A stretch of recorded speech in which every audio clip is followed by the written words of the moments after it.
Hello, here is my process breakdown video of how I made the fox alebrije. So there were 5 main steps. The first one was that all three of us, me, Monse, and Krista, we made a paper prototype and then formatting it for the final, laser cutting, gluing and painting, and then some pictures of the final alebrije.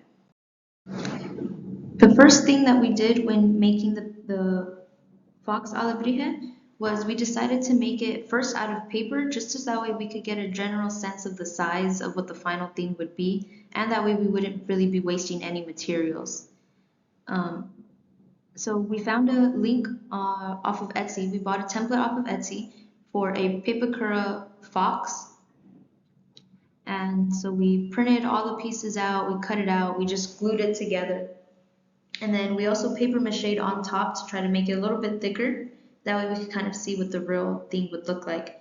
And through this we found that using just a regular like printer paper and paper mache was not enough and was not solid enough. So as you can see the pictures on the right, after we paper mache'd, the fox kind of started to sag a little bit and be weighed down since just the pure paper was not strong enough.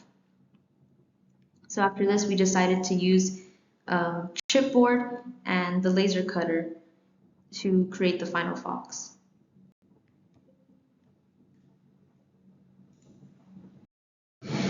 Now when it came time to try and use the laser cutter to cut out the pieces of the fox, we have to first format the template into something that the laser cutter can read.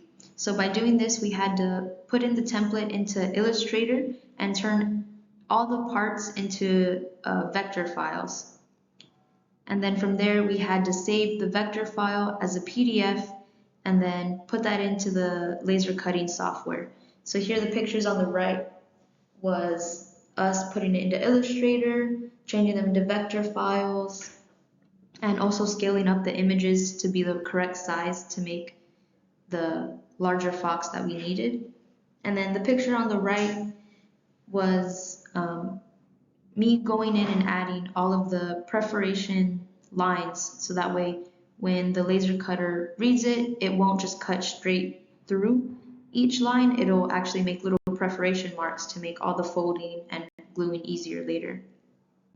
And then here are some pictures of the actual laser cutting happening. So Krista did help me with cutting out all the pieces in the laser cutter for the fox. So the picture on the left is the laser cutter cutting out the pieces, and the picture on the right is all the pieces cut out, ready to be glued together. After cutting out each piece of the fox, I went ahead and glued everything together, and then I went ahead and started to paint it. So the first two pictures on the left are of me painting the base coat of the fox. I first went in with an all-white base coat, and then after that I put in the different shades of orange and blue just to kind of act as like a base coat. And then after adding the base paint layers, I went ahead and added all of the designs onto the fox. So those last three pictures are of me painting the designs of different shapes that are reminiscent of traditional alebrijes. So here are a couple of final photos of how the fox alebrije came out, fully decorated. The picture on the left of it is of it in regular lighting, and the picture on the right is it in the UV lighting. I also just wanted to say that the link from where we bought the Etsy template for the fox will be linked down in the description of this video.